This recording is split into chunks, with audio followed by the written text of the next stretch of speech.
Hello, everybody, and welcome to the show. On this Wellness Wednesday, I've decided to talk more about trauma. Yay!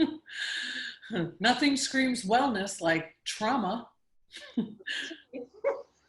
So I have brought Sierra Bender back to the show because I read Sierra's book, Goddess to the Core.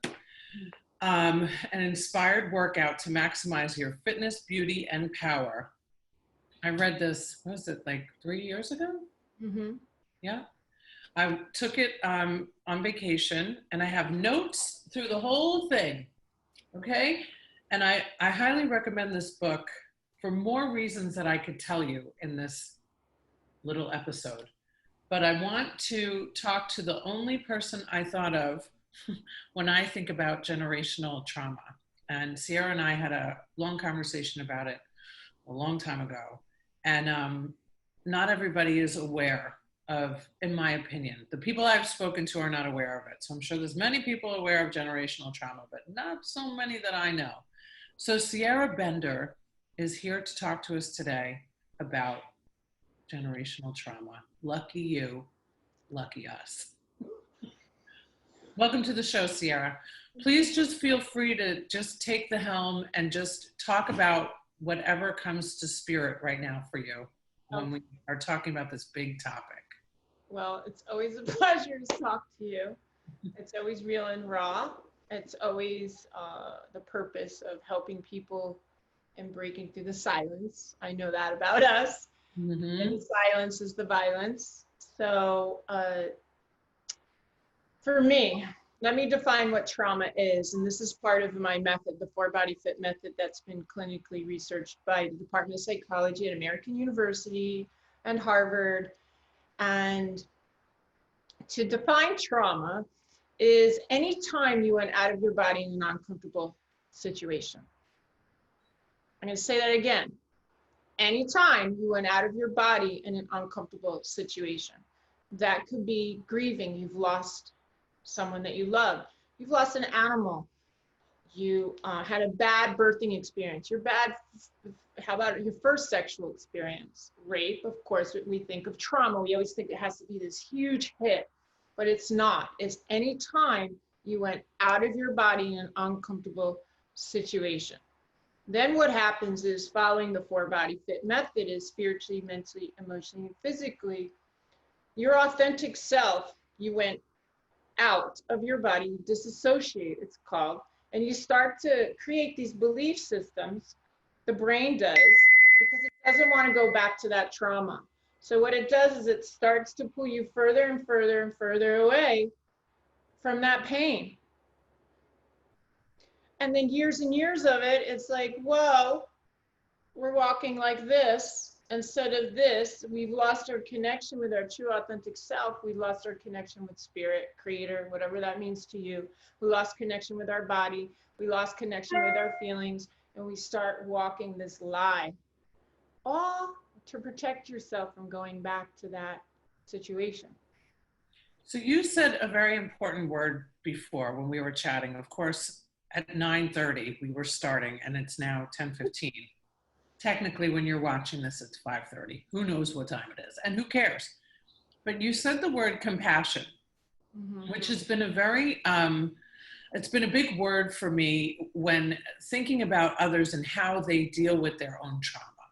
You know, how it doesn't, there's been so much work that you've done in this area, in this arena. You've had it studied, you've worked with doctors, you've worked with psychologists, you've gone to Harvard, you've spoken everywhere.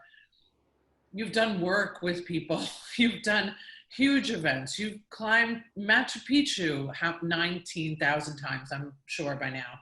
You know, there's been so much work, and you meet people where they are and have compassion for them because there's so much unpacking that goes along with trauma, right?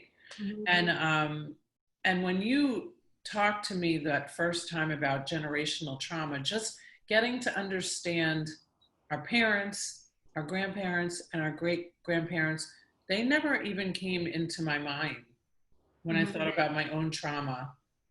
prior to our discussion. So can you share a little bit about that with the audience? Sure. Let me just say this. The compassionate part for me is, and I had to look at this for myself, coming from sexual abuse, abusing myself, because the abuse, when you start, you just, not only did someone abuse you, you start abusing yourself. And it just keeps growing and unfolding. And so for me, I always looked at it for compassion for myself, is this is something that's happened to me. It's not who I am at my core. If I continue to allow that trauma to take over, then I become that trauma. Mm. So that's when I had to look at it for myself and say, no, no, no, no, you're better than that. That's where righteous anger comes into the measurements of the 4-Body Fit method. And I'm going to go full circle about the generational part. And so working with the method and coming to that full circle, of understanding, what am I doing? Why am I doing this? And how is this affecting me? We only want to usually look at the surface of like, oh, I'm trying to control my intake of alcohol. I'm trying to control my intake of food. But why are we doing these things? So you have to go deeper. And for me, it was when I went through my trauma of the sexual abuse, then I had a very rare 2-week pregnancy. I passed over and came back. That's when I had the 2x4 over the head and said, all right, Sierra, I think you need to look at this. In my conversation with God was, this isn't just about me. I have 5 nieces. Mm. And it was like, I was pissed. I was really angry. All that anger that I did this way towards myself, I started to put it this way out and started to ask questions as an adult and held other people accountable in my family. Well, what happened to so-and-so, Aunt so-and-so? Why is she behaving this way? Or why, you have a broader sense of like, what's going on around me, instead of being in denial or just going with the silence as your family has conditioned you to do. And I started to ask a lot of questions about the women in my family. Not only the women in my family, I started off with the women in my family. Like, why was so-and-so an alcoholic? Why was this person depressed? Well, what is their last names? I didn't even know their maiden names. I didn't even know where they went to school. I didn't know the 4 generations who walked before me. So from a native and indigenous way, which I'm native, is you have to know your 4 generations who walked before you, because they bring you not only your wisdom and gifts, there's also the other side of the tribulations of maybe alcohol abuse or other things that they've gone through in their lifetime. And I'm carrying those patterns in my DNA. Mm. I am that generation that I choose to say, either I'm going to heal this because I can't live with my 5 nieces thinking, some of them weren't even born yet at the time, but I had 3 and I was like, they are not going to go through the pain that I went through. And it is my job to face this truth, because what hurts more is for me to be silent and watch innocent children suffer, or is it more the pain of me walking through the fire? And I'm an adult and I know better. And you always say, the silence is the violence. And I've never forgotten that because it really is so true. It's certainly been part of my family, part of many families. There's so many things that are not spoken about, that are pushed down. Sure. That doesn't bother me. Really? Mm-hmm. So we don't need to talk about this. We're just gonna, okay. Just gonna move on. Okay, yeah. Got it. This happened, it was traumatic. We're just gonna move on. Okay, yeah. Got it. And then you learn that. Mm-hmm. And I shared with you before that it wasn't until I released the book about mental health that I started remembering all of my own trauma. Sure. And it was like, oh, thank you for visiting. I have more work to do, and I don't think that work ever stops. I hope it never stops. I mean, I certainly don't want to wake up one day and think that I got all this, taken care of. I'm good now. Right. I have to do whatever it takes, especially now, all of us living in this, pandemic together, going through our own trauma together. Mm-hmm. What are we going to pass on about this to the generations that come after us? What are we doing? Are we talking about it with our children, with our family, with our loved ones? Or we're just reporting the news, which, could you give me the count anymore of how many are dead or have COVID? Please stop telling me. Take care of you. I'm going to take care of me. Right. We're going to be safe and move on. So I'm thinking about people reporting numbers to me, and it makes me crazy. I don't need anybody reporting any more numbers to me. Thank you. We still haven't received the true numbers. Right. So enough. And the media and the news. So what have you learned, and not so much just from your own family, I mean, just in terms of when we spend that time having the conversations with our parents about what their childhood was like how does that impact us as adults or as children?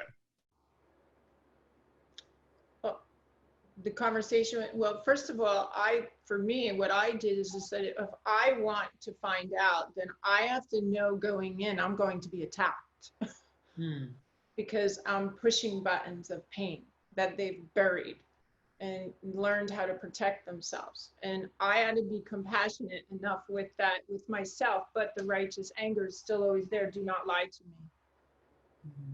Because in my healing is your healing. If I heal, you heal. If you heal, I heal. That's the generational. And you'll see that in your family. Once I started doing the work, then all my siblings, because I'm the oldest of 4, and my family started to do the work. And each one of them came in at a different time. And now over a decade later, there's no more secrets. There's no more of that, how do you say, habitual habits of dysfunction. It's still there. It pokes up its ugly head. It's like an elastic band. Cellular memory just goes back to, what it knows. So how do I not play the game? How do I not participate in it? So that was my job, is to say, not now. That behavior. I mean, I would cut people off in the middle of a sentence. I did not care, because to me this is not what love is. I've experienced love in the highest form when I passed over, had my conversation with God. I love you, but this is a tribal energy of dysfunctional love, and I don't want to participate in it. I love you, but I have to love you from a distance because you're still dangerous. You're dangerous. That's a very good point. I want you to speak about that, because I do know in families, some people feel like if they've suffered dysfunction or trauma within their families, whether it be their parents or their brother or their sister or their cousins, or maybe they just, don't feel comfortable around their families. I've watched people have such guilt about separating themselves from them because they're related. Yeah, no. You have to separate first to say I'm no longer part of the dysfunction, and I have to feel my own feelings. I have to look at myself. I have to, what the last conversation is, I have to stop, look, listen, and feel. Is this my stuff or not my stuff? It becomes so enmeshed that you don't even have an identity. That's codependency. That's not love. That's codependency. Although you were conditioned to think that that's what love is, it's not. It's power over. One has to have power over the other. Codependency, control. Love is not about controlling someone. It's about accepting someone. And it's human nature to control. A parent to be overbearing and control their child. But you now have to say, as an adult, I'm not 12 years old no longer, Mom, Dad. I don't like to be treated that way. And don't tell me what to do. I'll ask for your opinion when I want it. Until then, shut your trap. You don't say it that way. Sometimes you do, coming from an Italian family, it's like, whoa, back off. I have to be, because I'm speaking their language. They're so violent with themselves.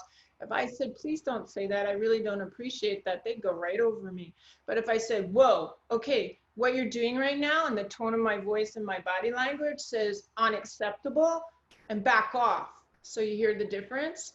Because if they're violent with themselves, there's no way they're going to hear that compassionate voice of like, well, I really want to have this conversation with you, and yeah, okay, whatever. They'll just right over you. Yeah. So I can't imagine people going to their parents or their sister or their brother and like the timing of it all. I as a boss previously to opening my businesses, the timing of everything has always been so vital. When am I going to sit down and tell the doctor that we're being sued? Okay, hold on. Should I do it Monday morning, Friday afternoon? Right? Because I know what I'm going to get faced with. Yeah. So, are they having trouble at home? Should I bring it up now? Yes. Maybe I should end the weekend like this. Tell them, I'm telling you, like, and people will paralyze themselves before having a conversation, Sure they will. Yeah. right? So, how would you, for the audience, right, if they are having hard times and they need to speak to a loved one, even if it's a husband, a friend, to talk about this trauma, like, how would you recommend they approach it? Well, I'm a person of prayer because I want to talk to their higher self. I don't want to talk to the ego and the fear that you're going to hit. So what I do is I pray and I say, God, creator, whatever that means to you, please create the opportunity for me to have this conversation. And then I pray and I say, and I'm sending out the prayer, I want to talk to your higher self. I want to talk to the godlike part of yourself. I don't want to talk to all this ego and fear and doubt and attack and violence. I'm already saying that prayer. I'm already focusing on creating that sacred space to have this conversation, because then they are more open to hear what you have to say because they know it's the truth. And I always say, I'm not saying this to hurt you. I'm saying this because you need to hear the truth, because you're in pain too. And that's the compassionate part. But you have to do the dance of being very firm with your boundaries, because there will always be attack, and you need to know that. There will always, when you push a button and create pain, people don't want to hear it. They don't want to feel it. So the first thing is they're going to attack. You have to know that's coming at you, but you have to go, wow, that's not my shit. That's not my shit. I'm here. My intention is to heal this. Maybe you're not ready to heal this, but I'm here to plant a seed. And then you have to let them sit with it. Sit with it, because you just, boom, and give them the space and time. They're not ignoring you to a certain extent. They're actually just like, whoa, what do I do with all this? And then you have to respect that space. Yeah. And then pray, can we have this conversation again? I'm here. They need to feel safe around you. And their secrets or their pain, they will start to trust you to start to have that conversation. But you have to be patient. But your goal, and when I say goal, it's not like a linear goal. How should I say? Your intention, your prayer is I really want to heal this. I really want to heal this, not only for me. I know that they suffer too, and I know they have a story of that pain too. And I want to hear that story of that pain, because in our pain is where we unite, but in that pain is where we can become free, and we could really have an authentic relationship. Until then, it's just surface.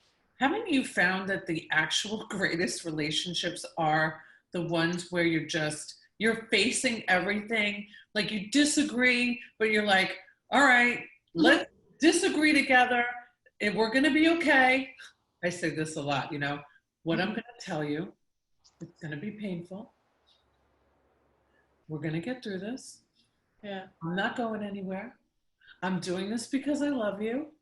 And then, let's really hash it out, because, that stopping of communication is it just adds to the trauma. It just stops us from healing. It stops the whole process.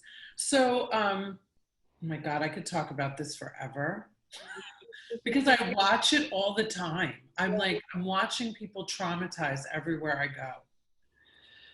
And in business too. I mean, we've both seen that, you know. Why do employers scream at their employees? Why do, why do husbands hire wives to manage? Maybe there's trust issues. It's always about everybody's personal life, what they bring even into business. And you've seen that many times speaking in colleges and businesses. um, I want to I want to know how important you think it is that we find out about the generations that have come before us. Oh, it's very important because you don't really have an identity. That's part of the problem. Most people don't know who they are. They don't feel comfortable in their own skin. So I want to know who I am, where I came from, what are my roots. You know, you may not get all the answers, but they're there.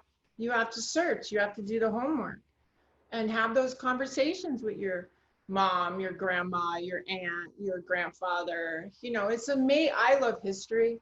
Mhm. I love storytelling.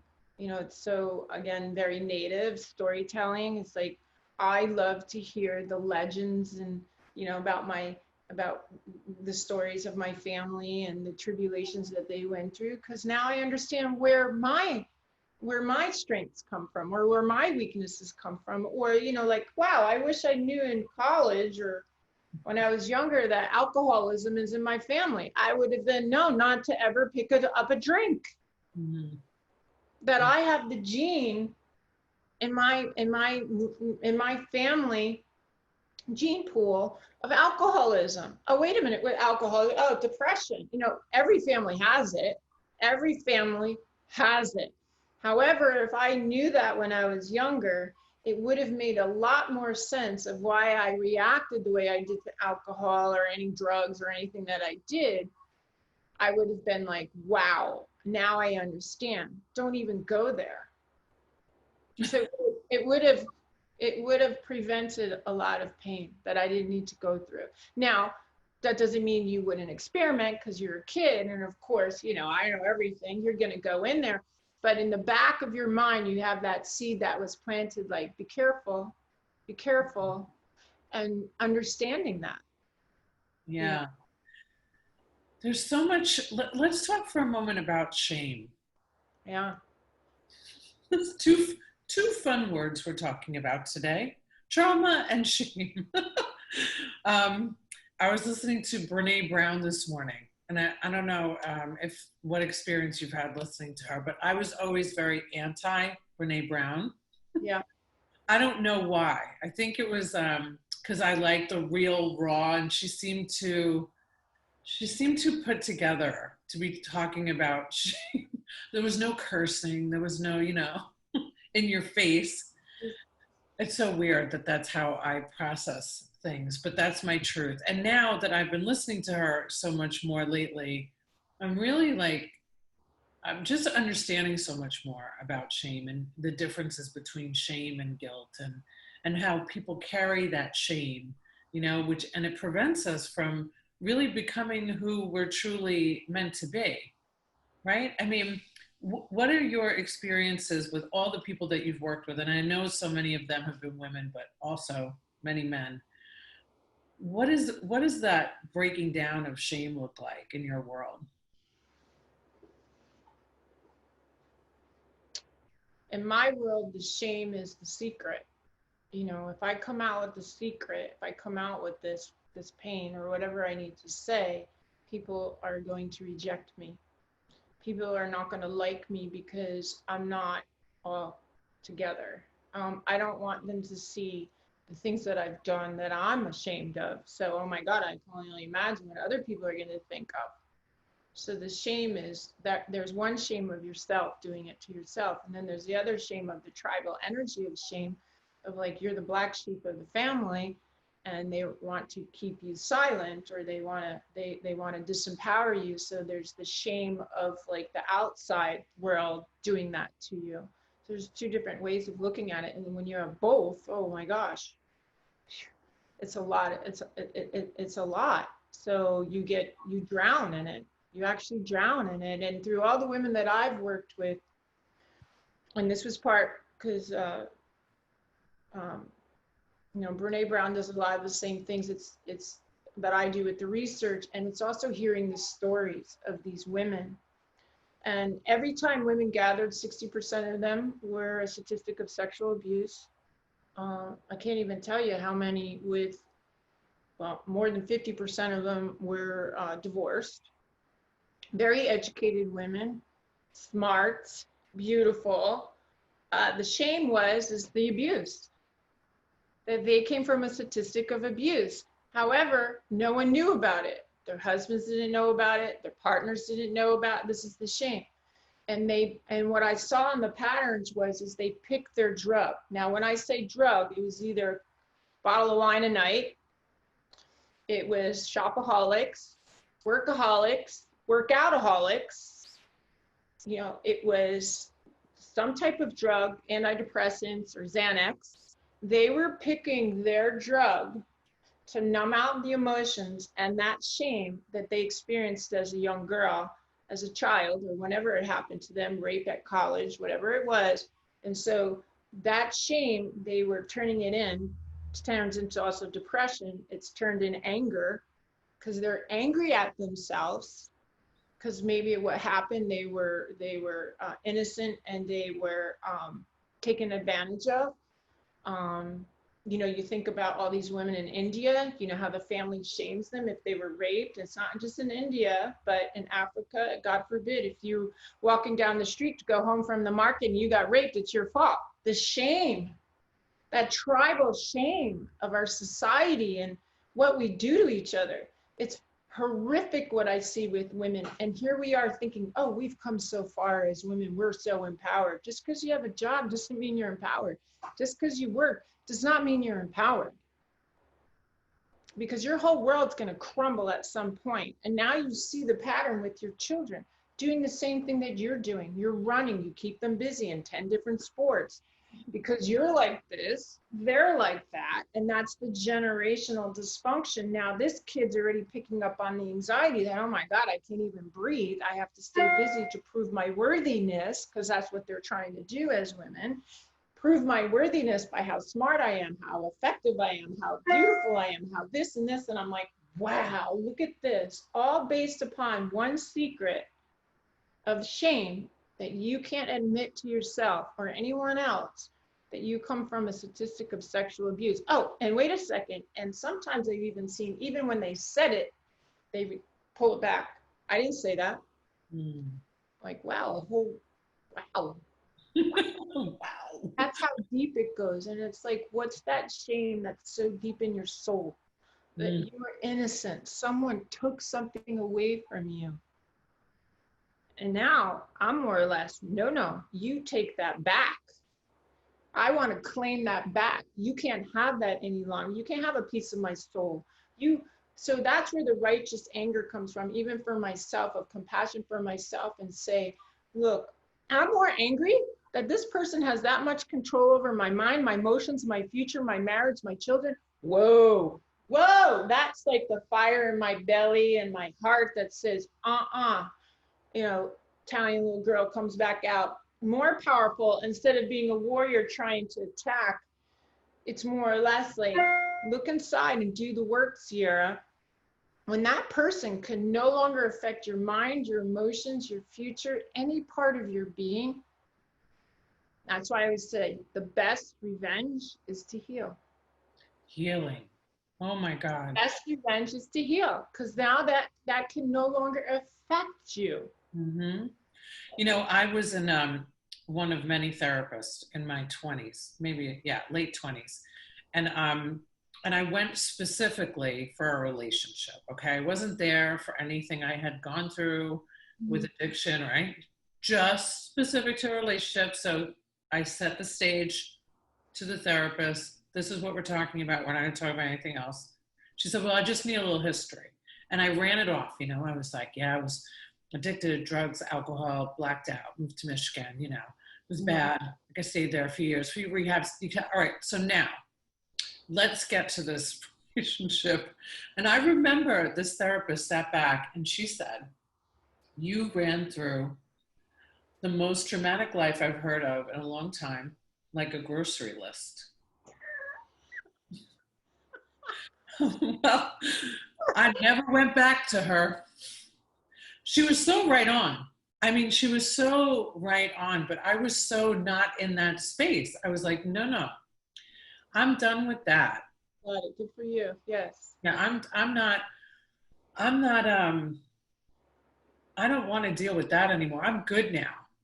We think that that stuff just magically disappears. No. Like, I worked on that. I'm fine. Keep it moving.